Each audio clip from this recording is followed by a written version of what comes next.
Assalamualaikum warahmatullahi wabarakatuh. Perkenalkan, nama saya Ayuanda Puspitasari. Saya mahasiswa Manajemen PJJ S1 kelas MJ 701 dengan nomor NIM di 2202 0101 0048. Di sini saya akan melakukan presentasi guna pengumpulan tugas akhir semester mata kuliah Manajemen Hubungan Internasional. Di sini saya ingin membahas yang berjudul dampak kebijakan ketenagakerjaan seperti Undang-Undang Cipta Kerja terhadap dunia usaha dan pekerja dengan judul Undang-Undang Cipta Kerja hingga arus global warnai pasar tenaga kerja yang berpengaruh signifikan pada pasar kerja Indonesia 5 tahun terakhir di level global dan digitalisasi. Nah, di sini saya mengambil sumber berita dari kompas.id yang dimana disahkannya Undang-Undang Cipta Kerja dianggap Serikat Pekerja hingga akademisi menjadi peristiwa yang paling menonjol di dalam negeri sepanjang perjalanan pasar tenaga kerja Indonesia tahun 2019 sampai dengan tahun 2024. Nah, di samping itu ada peristiwa internasional yang ikut berpengaruh dalam isu ketenagakerjaan dalam negeri seperti tren fleksibilitas hubungan kerja, transisi energi, dan digitalisasi industri. Terkait Undang-Undang Cipta Kerja, sejak awal pengesahan Undang-Undang Nomor 11 Tahun 2020 itu sudah berpolemik karena dianggap inkonstitusional bersyarat oleh Mahkamah Konstitusi. Lalu, Presiden mengeluarkan peraturan pemerintah pengganti Undang-Undang atau Perpu Nomor 2 Tahun 2022 tentang Cipta Kerja. Kemudian, sejumlah serikat pekerja mengajukan kembali menggugat, tetapi akhirnya DPR mengesahkan Perpu Nomor 2 Tahun 2022 menjadi Undang-Undang pada 21 Maret tahun 2023. Setelah itu, sejumlah serikat pekerja kembali protes dan mengajukan judicial review ke Mahkamah Konstitusi. Hingga sekarang, pengajuan judicial review masih dibahas di MK. Nah, diskusi di media sosial pun masih ramai terkait efek Undang-Undang Cipta Kerja tersebut. Nah, di sini kita ngebahas dari metode penelitian dulu, di mana Undang-Undang Cipta Kerja akan meningkatkan investasi asing dan domestik. Benar atau enggak sih? Nah, dari survei masyarakat, pengumpulan pendapat melalui telepon yang dilakukan oleh Litbang Kompas pada tanggal 8 sampai 12 April tahun 2021, sebanyak 914 respon berusia minimal 17 tahun dari 34 provinsi berhasil diwawancara. Jumlah responden ditentukan secara proporsional sesuai jumlah penduduk tiap provinsi.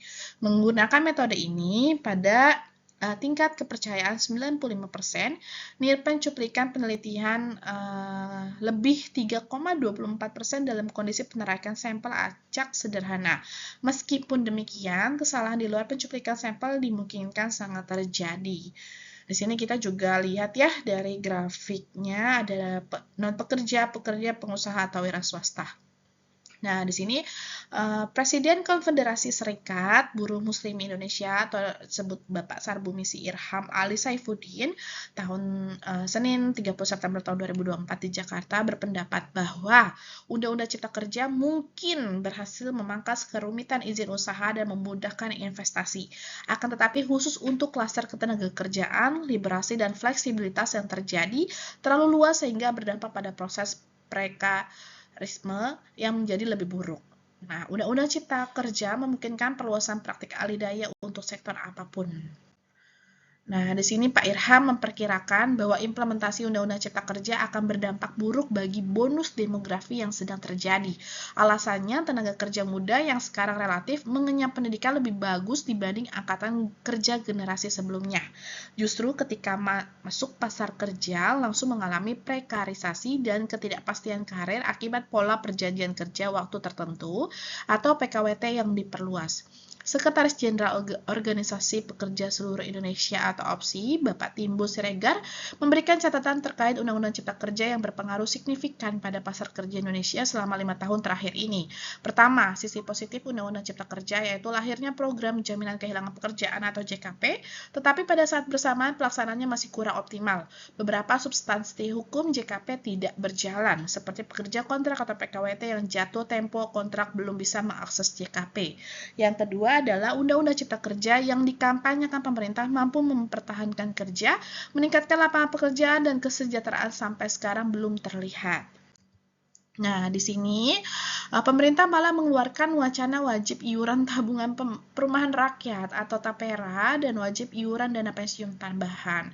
Presiden Konfederasi Serikat Buruh Seluruh Indonesia, Ibu Eli Rosita, menyampaikan pandangan senada bahwa Undang-Undang Cipta Kerja yang belum menjamin keberlangsungan kerja, apalagi sejak tahun 2023 sampai dengan sekarang, PHK di sektor manufaktur, tekstil, garmen, dan alas kaki itu sangat marak terjadi. Nah, sejak Undang-Undang Cipta Kerja, proses menentukan upah minimum menggunakan faktor inflasi dan pertumbuhan ekonomi secara alfa.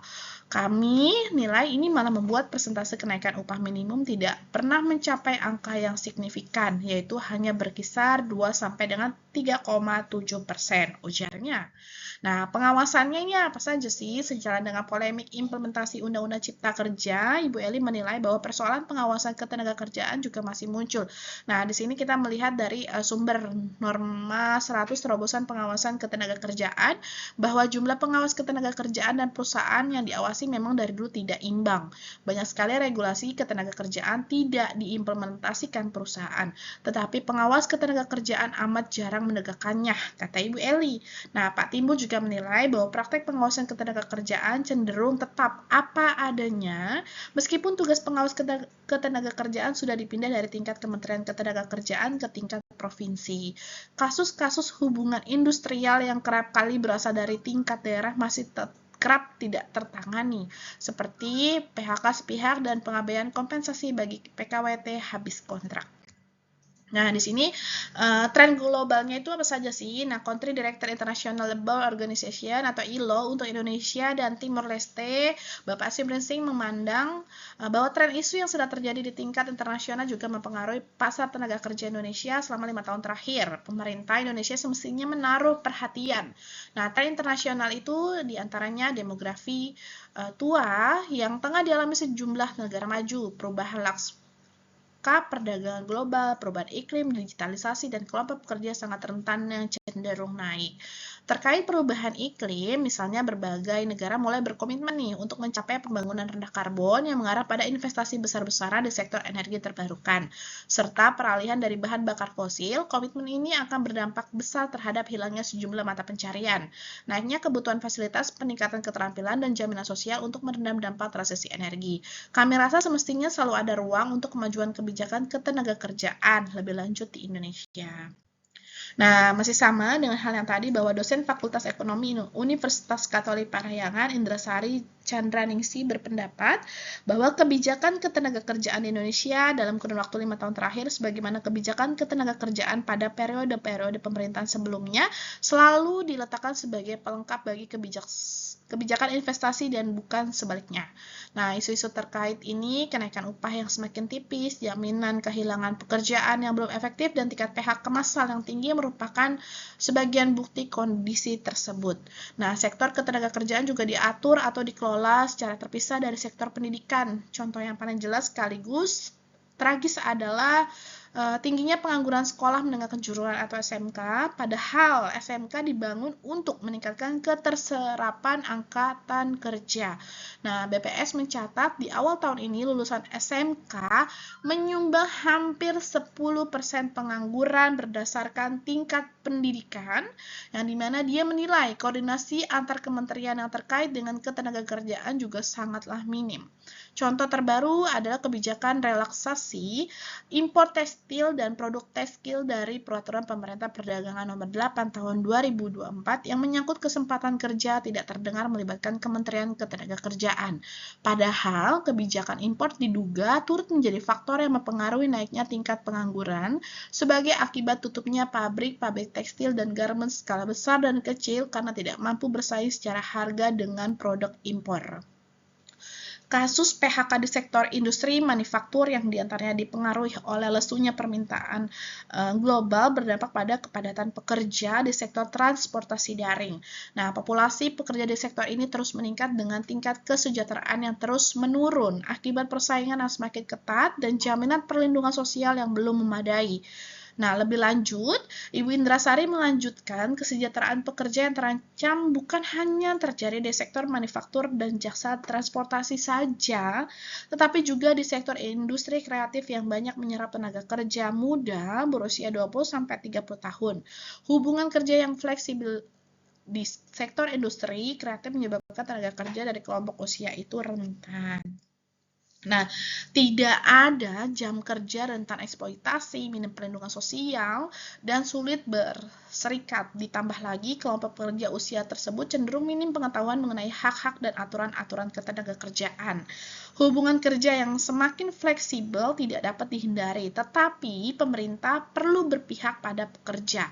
Adapun Ketua Umum Asosiasi Pengusaha Indonesia atau APindo itu Ibu Sinta Wijaja Kamdani menyatakan terdapat tantangan semakin kecilnya penyerapan tenaga kerja untuk setiap 1 triliun investasi karena meningkatnya investasi pada modal yang daya serap tenaga kerjanya sangat terbatas. Jika dikaitkan dengan Undang-Undang Cipta Kerja, penyerapan tenaga kerja tidak terlalu jelek, khususnya pada tahun 2024 yang memberikan indikasi peningkatan penyerapan tenaga kerja dari sektor padat karya. Hanya dengan terus bertambahnya lulusan dunia pendidikan yang mencari kerja, sangat jauh melebihi tenaga kerja yang terserap dari adanya investasi. Akibatnya, angka pengangguran masih tinggi, jumlahnya sebanyak 7,2 juta atau 4,82% posisi di bulan Februari tahun 2024 berdasar data BPS. Sinta menilai kebijakan pemerintah terkait ketenagakerjaan selama 5 tahun terakhir yang berjalan relatif baik adalah program peningkatan keterampilan pekerja melalui Kartu Prakerja dan JKP. Sayangnya peningkatan keterampilan pekerja yang terkena PHK dalam program JKP belum berjalan baik sebab sangat sedikit peserta yang terkena PHK yang memanfaatkannya. Nah, dari sisi pengupahan, Peraturan Pemerintah Nomor 51 Tahun 2023, turunan Undang-Undang Cipta Kerja yang mengatur kenaikan upah minimum berdasarkan inflasi plus alfa sudah diterima pelaku usaha sebagai rujukan kebijakan pengupahan. Harapannya, pemerintah konsisten menerapkannya untuk menjamin kepastian berusaha. Baik, sekian dan terima kasih presentasi dari saya, Yuanda Puspitasari. Kurang dan lebihnya mohon maaf. Wassalamualaikum warahmatullahi wabarakatuh.